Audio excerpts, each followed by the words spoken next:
প্রাচীন ইতিহাসে অনেক নারী চরিত্রের মধ্যে রয়েছেন রহস্যময়ী সুন্দরী এই নারী। তার নাম ছড়িয়েছে ধর্মগ্রন্থ থেকে লোকগাথায়। তার রাজত্ব যেন ক্ষমতা আর প্রজ্ঞার প্রতিমূর্তি। পবিত্র কোরআন, বাইবেল, ইহুদিদের তানাখ সহ প্রায় সব পবিত্র গ্রন্থেই ঘুরে ফিরে এসেছে এই রানীর নাম। তিনি শুধু শাসক ছিলেন না, ছিলেন বুদ্ধিমত্তা আর শক্তির প্রতীক। এই গল্পটি রানী বিলকিসের।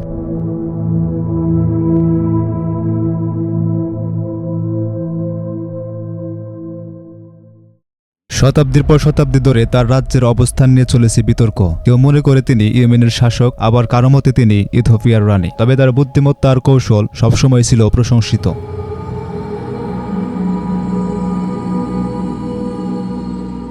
পবিত্র কোরআনের ২৭ নম্বর সূরা আন-নামলে নবী সুলাইমান আলাইহিসসালাম এবং বিলকিসের ঘটনার সুন্দরভাবে উপস্থাপন করা হয়েছে। সুলাইমান আলাইহিসসালাম হুদহুদ নামক এক পাখির মাধ্যমে বিলকিসের রাজ্যের খবর পান। জানা যায় তার রাজ্য ছিল ধন সম্পদে সমৃদ্ধ, কিন্তু তারা সূর্য পূজা করত।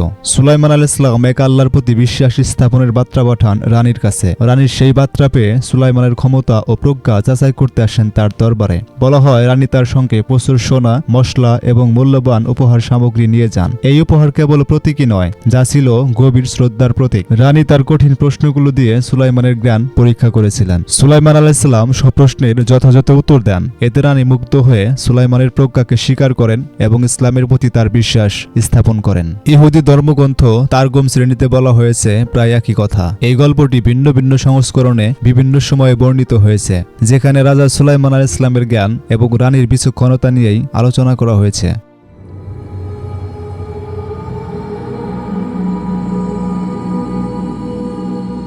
ইহুদি, খ্রিস্টান ও ইসলাম ধর্মে রানী বিলকিসের কাহিনী প্রায় একই রকম। তবে ইথিওপিয়ার কাপরা নাগাস্ট গ্রন্থে তাদের মধ্যে প্রেমের সম্পর্কের কথাও বলা হয়েছে। ঐতিহ্য অনুযায়ী তাদের সন্তান মেনেলিক ইথিওপিয়ার প্রথম রাজা হয়েছিলেন এবং রানী বিলকিস ইথিওপিয়ার গর্বিত পূর্বপুরুষ হিসেবে বিবেচিত হন। আজও ইথিওপিয়ার মানুষ তাকে জাতীয় ইতিহাসের অংশ হিসেবে গর্বের সাথে স্মরণ করে। রানী বিলকিসের এই গল্প শুধু ধর্মগ্রন্থেই স্থান পায়নি, বরং শতাব্দী পেরিয়ে বেঁচে আছে মানুষের হৃদয়ের কোণে। তার এই বিচক্ষণ প্রজ্ঞা আর ক্ষমতার গল্প হয়তো ভবিষ্যৎ শতাব্দী ধরে মানুষকে মুগ্ধ করে যাবে।